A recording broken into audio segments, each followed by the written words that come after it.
욥기서 23장 10절부터 12절까지 그러나 내가 가는 길을 그가 아시나니 그가 나를 단련하신 후에 내가 순금같이 되어 나오리라.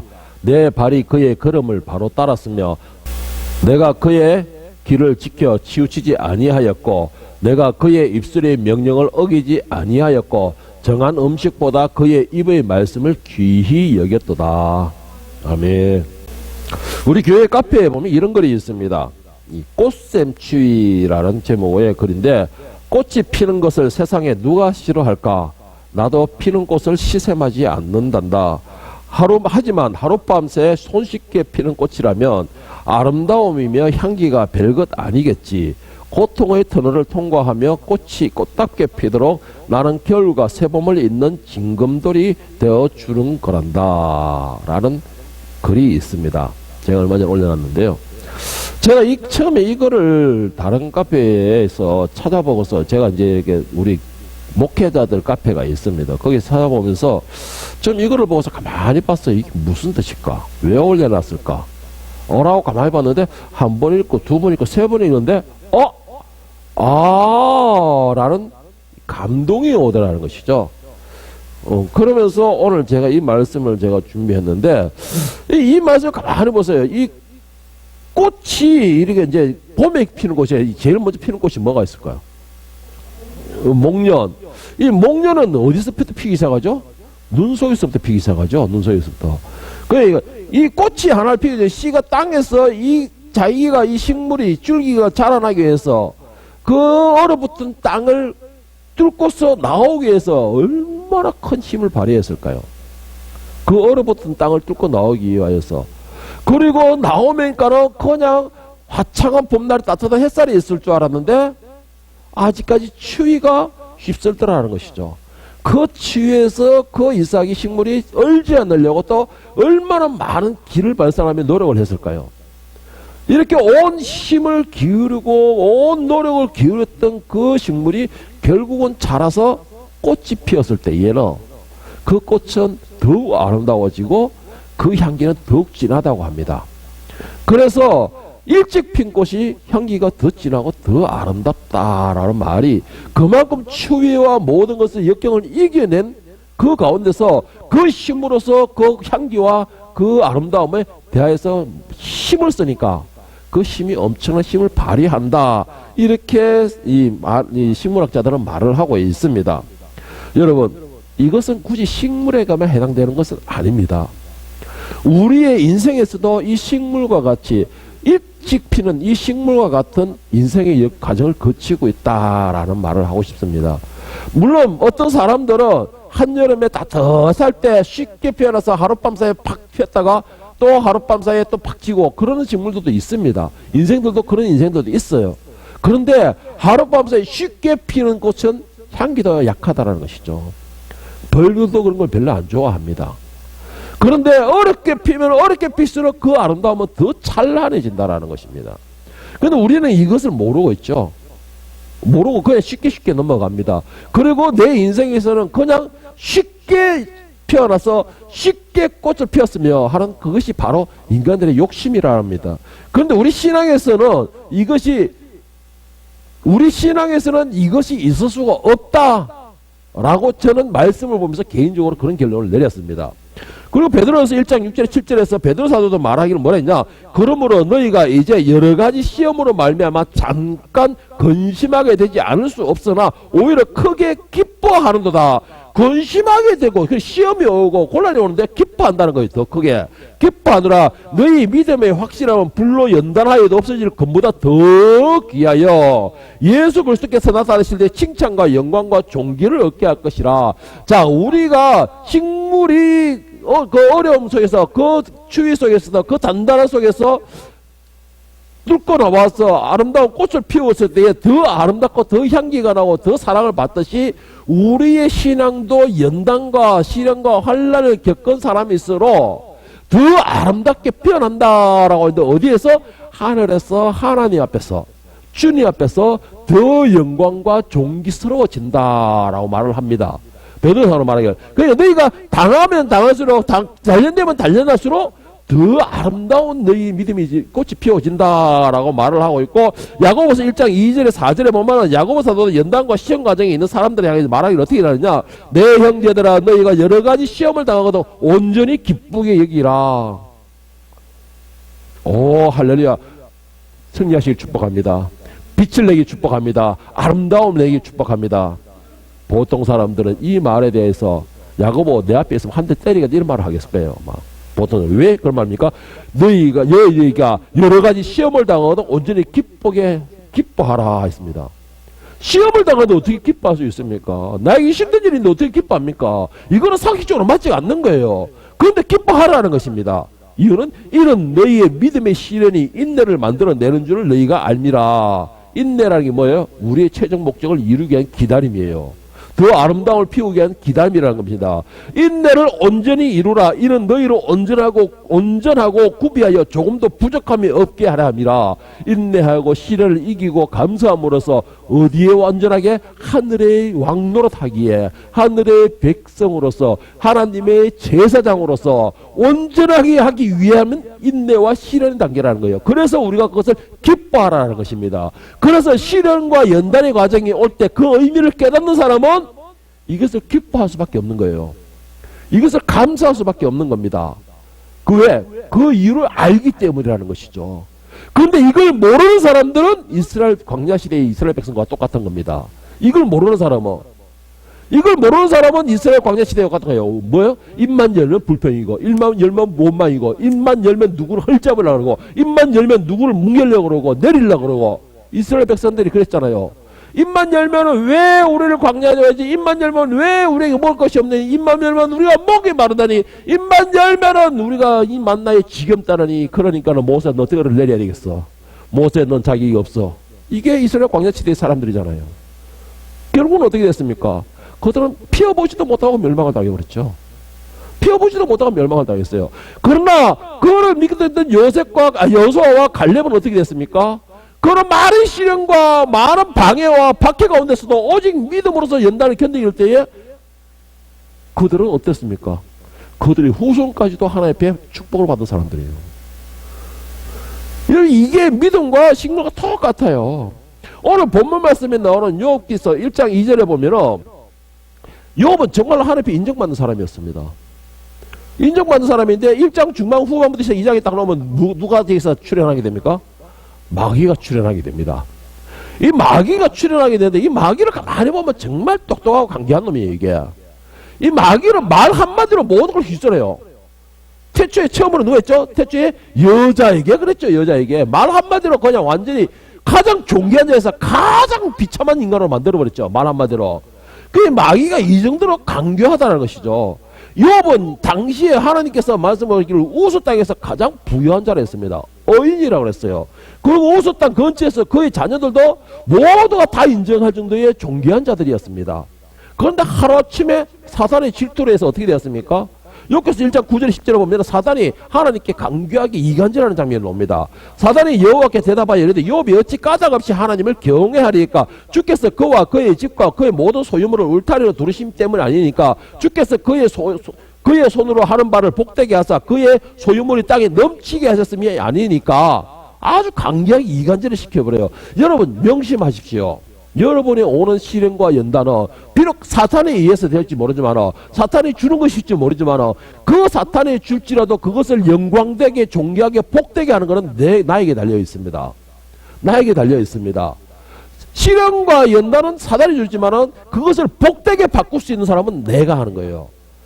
그런데 그거를 대부분의 사람들이 하와와 같은 경우를 거쳐버려요. 시련과 연단이 오니까 멸망으로 빠져버린다는 것이죠. 오늘 여러분에게 저는 분명히 권면하고 축복하고 싶은 것은 여러분 여름단과 시련이 옵니까? 인내하십시오. 감사하십시오. 끝까지 견디는 자에게 내가 그를 구원을 선물로 주리라. 계시록에는 어떻게 했습니까? 인내하고 견디는 자에게 내가 멸관을 주리라 했습니다. 어떤 자에게? 이기는 자에게. 여러분 시련과 우리 하나님의 자녀들에게는 시련과 연단에는 이유 없는 시련과 연단이 없다라는 것이에요. 이유 없는 시련과 연단은 없다라는 것입니다. 그런데 우리는 거기에 대해서 하나님의 뜻하심을 깨달으려고 하지 않고 지금 내 눈앞에 있는 것으로 해서 모든 판단을 다 해버리죠. 여러분 10편 3편 1절 2절에 보면 다윗의 시가 나오는데 이 다윗의 시가 지금 요 시를 짓는 요 장면이 지금 욥이 지금 오늘 욥기서 23장의 욥기서 전체를 벌써 흐름에서 욥이 겪는 이 과정과 비슷한 기도의 내용입니다.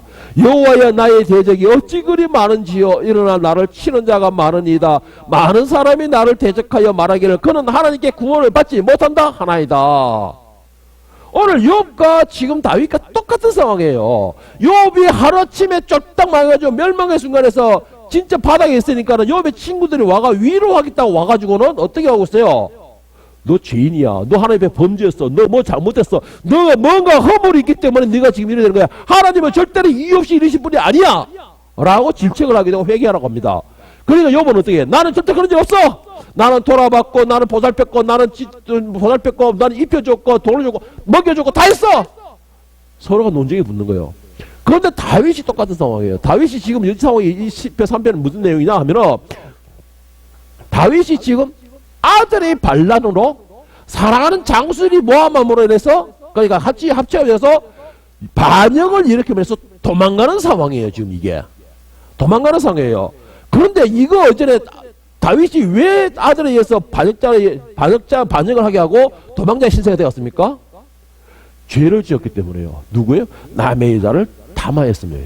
남의 여자를 탐하였고 사람을 죽였다는 것이죠. 그래서 이 다윗이 지금 하나님 앞에 책망을 듣고 있는 가운데 여러분 그런데 여기서 또 저 중요한 게 하나가 있어요.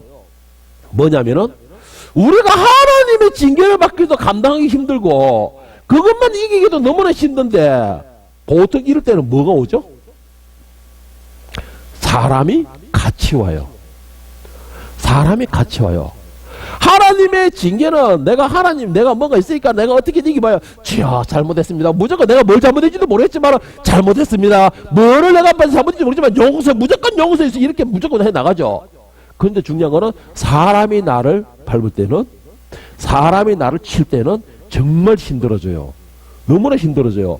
욥도 처음에는 하나님 주신 분도 하나님이시여 거두하시는 분도 하나님 거고 모든 게 하나님 것입니다. 이렇게 믿음을 지켰는데 자기 아내가 말지어 친구들이 와서 그러죠. 그러니까 너무나 이렇게 힘든 거예요.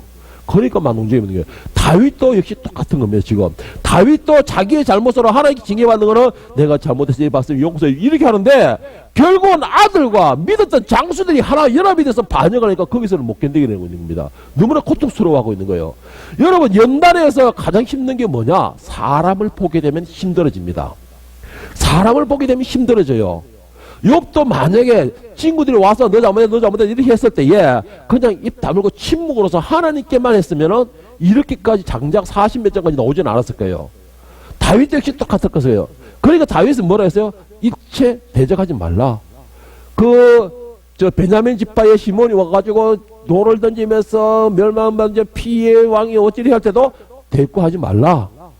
그래서 하나님 앞에 더 어땠을 간에 더 인정받을 수도 있어요. 여러분에게 시련과 연단이 올 때 가장 힘든 것은 사람인 걸 기억하시길 바랍니다. 그래서 여러분에게 제가 부탁드리고 싶은 거, 여러분에게 연단이나 시험이 올 때는 사람을 상대하지 마세요. 사람을 보지 마세요. 사람을 보게 되고 사람을 상대하고 그와 대꾸하게 되면 나에게 더 큰 짐으로 오게 됩니다. 그래서 예레미야서 17장 5절 6절에서 사람을 의지하는 어리석은 자들을 향해서 하나님께서 말씀하시길 여호와께서 이와 같이 말씀하시니라. 무릇 사람을 믿으며 육신으로 그 힘을 삼고 마음이 여호와께서 떠난 그 사람은 저주를 받을 것이라. 그는 사막의 떨기나무 같아서 좋은 일이 오는 것을 보지 못하고 광야의 간조한 곳에 건건한 땅에 사람이 살지 않는 땅에 살리라. 사람을 보게 되면 더 낭망이 되게 돼 있어요. 사람은 나에게 더 힘들게 할 수가 있습니다.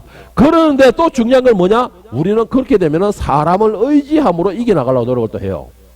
사람에게 위로를 받으려고 하고 사람에게서 힘을 얻으려고 하고 사람에게서 무슨 방법을 찾으려고 해요. 그런데 여러분 모든 시험과 연단 과정에서 이겨나갈 수 있는 방법이나 그 방법의 구멍을 찾는 것은 오직 하나님 한 분밖에 안 계시는 기억하시길 바랍니다. 하나님이 내리신 그 연단을 하나님께서 주시는 그 과정을 어찌 사람이 그걸 이기려고 하겠습니까? 만약에 하나님이 주신 그 과정의 연단을 사람이 이길 수 있다. 저는 그 사람에게 오히려 갖다 나는 붙어 있을 겁니다. 어떻게든 그 사람 기분을 맞출 거예요. 어떻게 해서든 그 사람에게 잘 보이려 할 것입니다. 왜? 결국은 하나님보다 힘이 세다는 증거이기 때문에. 그런데 이 땅에는 그 어떤 존재도 하나님의 연단과 하나님의 그 과정에서, 훈련 과정에서 이겨내거나 방법을 찾을 수 있는 사람은 없습니다. 오직 거기에 대한 방법을 찾고 거기에 대해서 헤쳐나갈 구멍을 찾을 수 있는 방법은 하나님 한 분밖에 계시지 않는다는 거예요. 그런데 우리는 모든 것에서 사람을 보기를 최우선을 해요. 사람에게서 방법을 찾으려고 하고, 사람에게서 용기를 얻으려고, 사람에게서 힘을 얻으려고, 사람에게서 그 능력을 찾으려고, 의지하려고 그래요. 그래서 하나님께서는 저주받을 것이라 라고 말합니다. 내가 준 것을, 내가 너를 키우기 위해서 준 것을, 내가 너를 더 아름답게 빛을 내기 위해서 겨울에 한 그 과정에서 식물이 자라나게 구멍을 뚫게 한 것을 어째서 사람의 힘으로서 하게 하느냐. 그러면은 네가 바랄 수 있는 그 아름다움이라든가 네가 볼 수 있는 사람을 유혹하거나 많은 사람의 기쁨을 줄 수 있는 그 아름다운 향기를 나는 주지 않겠다라는 것이죠. 그런 과정을 주지 않겠다는 겁니다. 그 결과를. 여러분 어떤 걸 선택하시겠습니까? 저는 여러분에게 권면하고 싶습니다. 이 땅에는 그 어떤 누구든 간에 우리의 위로가 될 수 있는 존재는 없습니다. 우리의 위로가 될 수 있는 사람은 없어요. 다만 이런 사람은 있겠죠? 내가 여러분에게 하는 말을 했죠? 하나님의 뜻을 전해줄 수는 있어요. 하나님의 방법을 전해줄 수는 있어요. 그러나 답을 찾고 문제를 헤쳐나가고 해결하는 방법은 여러분 스스로가 하나님을 만나고 하나님께 붙들므로써 찾아야 되는 거예요. 그거 차이점이에요. 사람에게서는 그 방법, 그걸 가르칠 뿐이지 모든 문제의 해결점은 하나님께서 가지고 있다는 것이죠. 그래서 하나님을 의지하지 말라라는 것입니다. 여러분 그러면 우리가 이렇게 묻겠죠. 아니 나는 열심히 믿는데 왜 연단? 욥이 그렇잖아요. 욥은 하나님 인정할 수 있는 그가 선한 사람이었어요.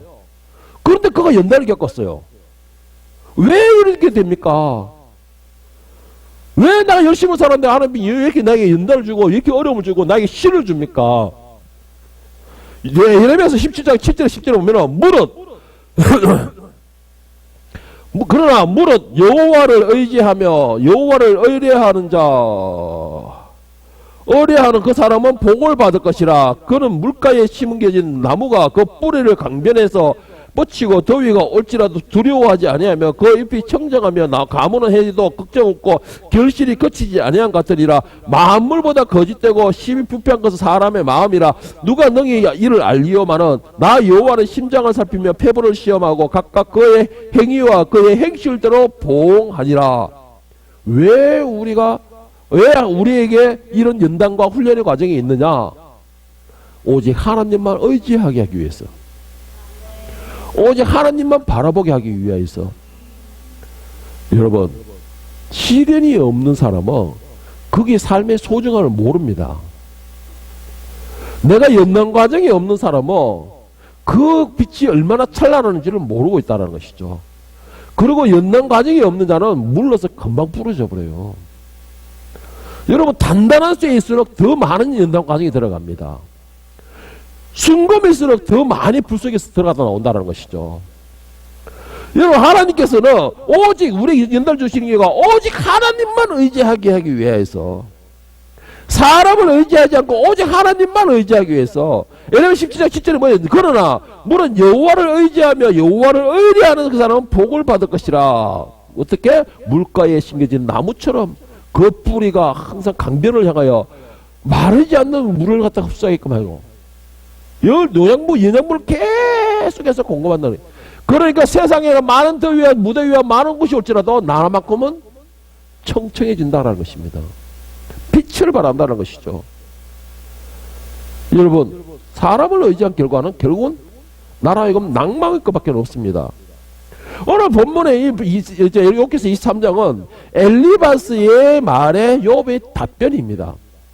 계속 했던 말이 오고 가고 또 반복되고 반복되니까 욥이 이제는 더 이상은 그들의 질문에 답을 하지 않고 이제는 그가 내가 지금 하나님과의 어떤 관계를 유지하고 하나님은 지금 나에게 어떤 것이다 라는 것을 자기 혼잣말 비슷하게 이렇게 말을 하고 있는 거예요. 본 말씀 오늘 다시 한번 보겠습니다. 10절 12절 보면은 그러나 내가 가는 길을 그가 아시나니 그가 나를 단련하신 후에는 내가 순금같이 되어 나오리라. 내 말이 그의 걸음을 바로 따랐으며 내가 그의 길을 지켜 치우치지 아니하였고 내가 그의 입술의 명령을 어기지 아니하였고 정한 음식보다 그의 입의 말씀을 귀히 여겼더라. 여러분 참 이 말씀만 보면은 정말로 완벽한 퍼펙트한 말씀이죠.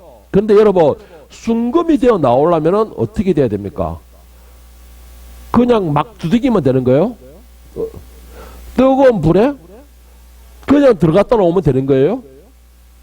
순금이 되고 정말로 가치 있는 정말 찬란한 빛을 내는 검이 되려면요, 먼저 그 검의 속에 있던 그 원석에 있던 뭐를 빼야 돼요? 불순물을 완전히 제거해야 돼요. 내가 불 속에 백날 천날 들어갔다 나도 불순물을 그대로 가지고 있으면 그 검은 불 속에 들어가다 나오는 그런 하나의 광석밖에 될 뿐이지 정말 아름답고 찬란한 빛을 내는 순수함을 나타내지 못한다는 것입니다. 그러니까 제가 말씀드린 것처럼 순금같이 빛을 내고 사랑받고 자란다면 그 광석 안에 있던 불순물을 다 제거해야 돼요. 그런데 오늘 중요한 거, 오늘 본문 말씀에 10절에 나오는 내가 그 길을 아시나니 그가 내 길을 내가 가는 길을 아시나니 그가 나를 단련하신 후에 내가 순금같이 되어 나오리라. 여기서 말하는 순금이라는 건 욥의 그 불순물을 제거한 순금이 아니에요. 그런 의미가 아니라는 것이죠. 그럼 무슨 말이냐? 나를 단련한 후에 나오는 그런 단단한 금을 보고 말하는 거예요. 근데 그거는 다른 내용이죠. 전혀 다른 의미예요. 그런데 욥은 지금 착각을 하고 있는 거예요. 왜 그러냐? 11절 12절에 보면은 내 말이 그의 그를 바로 따랐으며 하고 주주주주 나오는 게 자기의 의를 드러내거든. 자기의 의를 드러내는 거예요. 여러분 연단 과정에 있습니까? 하나님 왜 연단시키실까요? 더 순수하게 하기 위해서, 더 빛을 발하게 하기 위해서, 더 하늘의 영광과 존귀함을 누리게 하기 위해서요. 그러려면 어떻게 해야 되죠? 불순물을 제거해야 돼요. 내가 연단 과정에 있을 때 나를 돌아보면서 나를 최대한 낮추고 겸허한 자세로 내 속에 들어있는 죄악이나 불순물을 딱 제거해야 돼요. 기도하면서 회개하면서 제거해 나가야 돼요. 그래야지만 그 상태가 수분같이 아름다우며 순결하며 존귀하며 영광의 대상이 될 수가 있는 겁니다. 그런데 사람들이 보면 오늘 욥이 그런 거예요. 나의 불순물은 제거하지 않고 나는 그야 연단만 받는다. 연단을 받으면 무조건 존귀한 자가 된다. 여러분 아니에요. 아닙니다. 여러분 이거 오늘날 교인들이 연단을 받으면 존귀한 자가 된다는 건 아는데 그 순금이 되는 과정은 몰라요. 우리 지난주에 뭐였죠? 입에 달콤하다고 무조건 받아 처먹지 말라. 제목을 이래서 놓으니까 한 명도 검색을 안 하더라고. 그래서 내가 안 그래도 예상을 했어요. 아, 요 제목 하면은 볼 사람 없겠구나 라는 걸 아는데, 그런데 어떡하겠어요? 하나님 주신 말씀이 그건데. 여러분 저 똑같이 오늘 똑같은 말을 합니다. 여러분들이 하늘에서 존귀한 자가 되고 영광스러운 자가 되고 저 빛을 발하면서 정말 아름다운 향기를 내고 싶다면 하나님이 주시는 연단 과정은 똑같습니다. 분명히 말하지만 똑같아요. 연단 과정이 똑같지만 그 연단 과정에서 불순물을 드러내는 그런 역사가 있어야 돼요. 연단을 겪는다고 왜 나는 견디냐? 내가 죽어보자. 네가 하나님, 내가 감히 하나님 자녀를 어떻게, 하나님께서 나를 단련하는 건 하나님 자녀라는 건 확실히 맞아. 우리 목사가 항상 그랬어. 단련할 때마다 하늘은 감사해라. 왜? 네가 하나님의 자녀라는 증거다 말씀했어. 그러니까 난 연단 받으니까 나는 하나님 자녀 확실해. 그런데 네가 감히 하나님 자녀를, 이거는 내 불순물을 그대로 다 두는 거예요. 다 두는 거예요. 왜? 그런데 우리가 정말로 하나님의 자녀로서 연단되어서 내가 아름다움을 나타내고자 한다면 제발 부탁합니다. 제가 이거를 숱하게 여러분에게 말했어요. 나를 먼저 돌아보세요. 내 속에 불순물이 있나 없나 먼저 돌아보세요. 불순물을 빨리 빼내야지. 10번 들어갈 거 단 3번만 들어가면 많은 거예요. 어? 보면 알아요. 불순물이 있다는 거 보면 알죠. 전문가들은. 아, 이거 불순물 있다. 그러면 한 번 더 들어갔다 나와. 한 번 더 들어갔다 오니 또 있어. 그럼 더 들어갔다 나와. 들어가도 또 있어. 그러면 버리뿌는 거예요. 나중에는. 여러분 불순물을 빼내야지만 존귀한 자가 되는 거예요. 응? 그런데 우리는 어떻게 합니까? 그저 이기려고만 해요. 이기려고만 하는 거예요.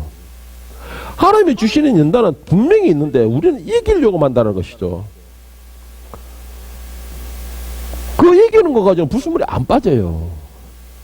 여러분, 이 우리를 정결하게, 우리를 정말 깨끗하게 할 수 있는 분은 오직 하나님 한 분밖에 계시지 않았습니다. 사람으로 할 수 있는 게 아니에요. 사람이 이길 수 있는 방법도 아니라는 것이죠. 내가 무조건 머리 내밀고 견딘다고 해서 그 모든 게 빠지지는 않습니다. 에스겔 30장 25절 27절에 보면 맑은 물을 너희에게 뿌려서 너희를 정결하게 하되 곧 너희 모든 더러운 것에서와 모든 우상에서 너희를 정결하게 할 것이며 또 새 영을 너희 속에 두어 새 마음을 너희에게 주되 너희 육신에서 굳은 마음을 제거하고 부드러운 마음을 줄 것이며 또 내 영을 너희 속에 두어 너희로 내 율례를 행하게 하려니 너희가 내 규례를 지키게 할지니라. 뭐라 예수 계속 말하는 게 뭐예요? 너희 마음속에 불순물을 제거하고 너희 마음속에 그 연단을 해서 부드럽게 하고 정결하게 하고 그렇게 정결하고 불순물을 제거하고 부드럽게 하는 이유가 뭐예요? 하나님의 영을 주기 위해서. 하나님의 영을 준다는 게 뭐예요? 하나님의 자녀의 권세를 누리게 하겠다는 것이잖아요. 하늘에 올라갈 수 있게끔 그를 이끌어주고 하나님과 함께 하신다는 증거잖아요, 그게. 그런데 우리는 견디기만 하는 거예요, 견디만. 이 성경에 나와 있어. 너희는 그러나 끝까지 견디고 인내하라. 그러면 구원을 주리라. 그래서 나는 견디는 거야, 무조건. 무조건 견디면 어떻게 돼요? 딱딱해져요. 딱딱해져요. 굳은 살 배겨요. 여러분, 복음이면 복음일수록 더 단련 과정이 많죠. 두들겨진 게 많죠. 왜 그래요? 딱딱해지라고. 더 단단해지라고. 더 단단해지라고 그러는 거예요. 여러분, 연단 과정에서 믿음에서 단단해져 버리면 저는 그걸 권하지는 않습니다. 단단해지는 걸 권하지 않아요. 내가 믿음이 단단해지고 오늘 아브라함과 이삭과 하는 것처럼 믿음이 단단해지는 건 할렐루야죠. 그런데 내 영혼이 단단해진다면 하나님 말씀이 심어주도 하나님께서 말씀을 하셔도 들어갈 구멍이 없어요. 너무 단단해서. 들어갈 구멍이 없어지는 거예요. 여러분, 저는 여러분에게 권면하고 싶습니다. 내가 연단 과정에 있습니까? 불 속에 들어가서 너무나 뜨겁습니까? 너무나 두들겨 맞아가 힘들고 괴롭습니까? 내가 힘들고 어렵다고 해서 두더지처럼 목이 막 깨깨 왜 때려 하지 마시고, 예?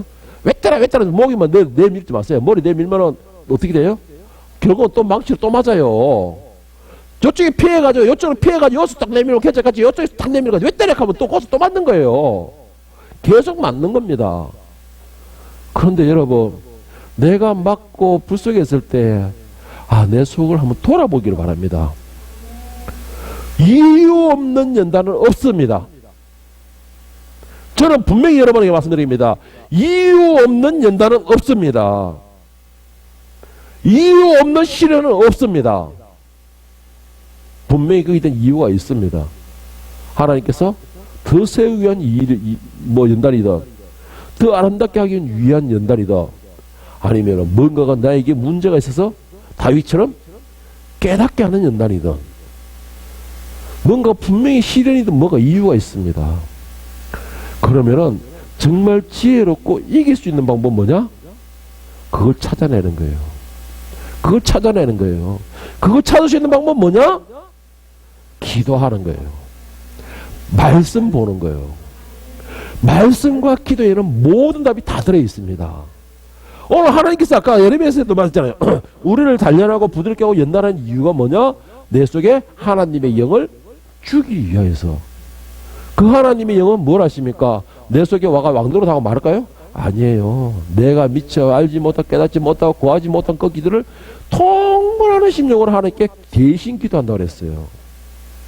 그 영을 내게 주시기 위해서 나를 더 부드럽게, 나를 더 순결하게, 더 예쁘게, 더 아름다운 향기를 내게끔 연단을 시키시는 겁니다. 그러면은 여러분, 지혜롭다면, 지혜를 가진 사람이라면 돌아보는 거예요, 나를. 그리고 주님 앞에 무릎 꿇는 거예요. 오늘 욥이 가장 안 됐던 게 뭐냐? 친구들이 혹 설사 자기는 죄가 없다 치더라도, 자기는 많은 의를 베풀었다 하더라도 죄 없는 사람 없지 참. 자기는 뭔가가 많은 의를 베풀고 하나님 말씀을 붙들고 늘 조심하며 모일 때마다 자식들 데려가서 하나님께 제사 지내고 다 완벽을 했을지라도 자기 먼저 돌아볼 수 있는 지혜를 가졌어야 되는 거예요. 자기를 먼저 돌아보는 지혜를 가졌어야 되는 거예요. 그리고 친구들에게 그렇게 말을 했을 때에도 처음에 한 번 뭐 나는 그렇지 않았다 할지라도 그것이 논쟁으로 붙으면 안 되는 거예요. 논쟁으로 붙는 그 자체가 하나님께서 주시는 연단에 대한 반항인 거예요. 이거는 오늘 욥의 대화를 많이 보면 계속해서 그게 나옵니다. 욥은 나는 죄를 짓지 않았다. 나는 내가 먼저 베풀었고 나는 항상 지나가지 않고 그냥 항상 멈춰서 그들 돌아보고 다 했다. 자기가 이렇게 계속하는 겁니다. 그러니까 결국은 뭐예요? 하나님이 불의하다. 하나님이 불의하다라는 것이 결국은. 자, 아담이 뭐 큰 실수를 했죠? 제일 큰 실수가? 아담이 제일 큰 실수한 게 뭐죠? 어? 뭐라고요? 아담이 가장 큰 실수한 게 하나님 주신 여자가 나에게 먹게 했습니다. 자기 자신은 죄를 짓지 않았다는 거예요. 자기는 잘못이 없다는 겁니다. 욥도 똑같은 거예요. 나는 의를 베풀었고 말씀대로 살았고 나는 예배도 제사를 열심히 드렸고 나는 예배도 열심히 드렸고 헌금도 많이 했고 나는 많은 사람들에게 하는 것처럼 베풀었다. 그런데 내가 이렇게 왔다. 그래 자기를 의하는 게. 그런데 여러분 가장 큰 실수가 그거였어요. 그런데 그 욥의 마음은 하나님도 인정하셨어요. 그런데 중요한 게 뭐예요? 네 꼬라지를 알라가는 소크라테스가 그때는 없었던가 봐. 그걸 몰랐던 거예요. 그거를 몰랐던 거예요. 여러분 연단은 이유 없는 연단이 없습니다. 시련에도 이유 없는 시련은 없습니다. 나에게 뭔가 문제가 있을 것입니까? 있다고 생각되십니까? 그러면은 먼저 나를 보라보세요. 응? 사랑받고자 한다면 내가 더 아름다운 빛을 내고자 한다면 나를 돌아보고 찌꺼기를 걸러내는 작업이 필수적인 겁니다. 하나님은 그 사랑하는 자에게 징계하신다고 했어요.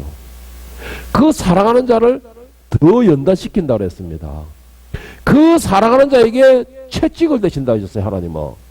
계시록 3장 18절 19절에 보면 하나님께서 말씀하시길 내가 너를 고난하니 너에게서 나에게서 불로 연단한 금을 사서 부요하게 하고 흰 옷을 사서 입어 벌거벗은 수치를 보이지 않게 하고 안약을 사서 눈에 발라 보이게 하고 물은 내가 사랑하는 자를 책망하여 징계하노니 그러므로 네가 열심을 내라 회개하라.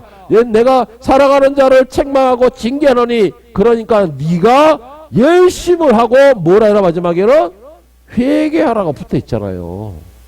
회개하라고 붙어 있잖아요. 그 말이 무슨 말입니까? 내 속에 있는 불순물을 드러내라는 겁니다. 연단을 받고 시련을 받고 이것이 그냥 몸으로 부딪히가 견뎌내는 것이 아니고 그것을 내가 이기고 하나님 앞에 다시 돌아가서고 내가 돌아서고 불순물을 내몰아서 더 존귀한 자가 되어서 하늘에 올라가는 예복을 구입하라는 것입니다. 예복을 구입하라는 것이에요. 우리에게 오는 연단과 시련은 바로 그것 때문이에요. 우리를 더 존귀하게 하기 위해서, 우리를 더 아름답게 하기 위하여서, 우리를 더 빛을 내게 하기 위하여서. 이스라엘 백성들 1세대가 만약에 그 광야에서 그렇게 하나님 앞에 불평불만 원망하지 않았다면 그들은 빨리 거기 들어가서 자리를 잡았을 거예요. 그런데 결국은 하나님께서 그 광야의 과정을 거치면서 그들에게 하나님을 더 의지하게 하기 위한 연단 과정에서 그들은 불순물을 제거하지 못했던 겁니다. 그냥 광야를 생바로 맨땅에 헤딩한 거예요. 그러니까 결국은 어떻게 됩니까? 딱딱해지고 딱딱해지니까 어떻게 해요? 부러져 버리는 거예요. 부러지면 어떻게 됩니까? 죽는 거예요. 죽는 거예요. 그런데 그 2세대는 어떻게 했습니까? 똑같은 연단을 받을지라도 그들은 하나님의 명령대로 벗개를 메고 들어가라 하니까 들어가 버리고 아무 소리 내지 말고 돌기만 돌아라 하니까 돌고 나중에 소리 질러 하니까 소리 질러보고 모든 걸 시킨 대로 다 하는 거예요. 그러니까는 그들은 정착을 하는 겁니다. 영광을 얻는 거예요. 여러분에게 제가 오늘 권면하고 싶은 거, 여러분 자신을 돌아보기를 바랍니다. 그러면서 여러분 속에 있는 불순물, 저는 분명히 여러분에게 말씀드립니다. 불순물 없는 영혼은 없습니다. 불순물 없는 존재는 없습니다. 분명히 말씀드리지만 이 땅에 생명을 가지고 태어났던 것 중에서 불순물 없는 존재는 오직 예수님 한 분밖에 계시지 않았습니다. 그렇다면 여러분에게 어떤 것이 오더라도 자신을 먼저 돌아보고 나에게 모난 부분이 없는가? 나에게 불순물이 없는가? 정말 순금처럼 정결하고 아름답고 순결한 모습이 순결한 모습이 되고 있는가? 먼저 자신을 돌아보고 이것을 제거함으로 연단의 과정을 빨리 끝내는 방법은 이것입니다. 말씀을 정리하겠습니다. 연단은 모든 사람이 다 싫어하죠. 연단은 모든 사람이 다 싫어합니다. 그런데 반대로 내가 존귀한 자, 인정받는 자, 사랑받는 자는 누구나 다 되기를 원합니다.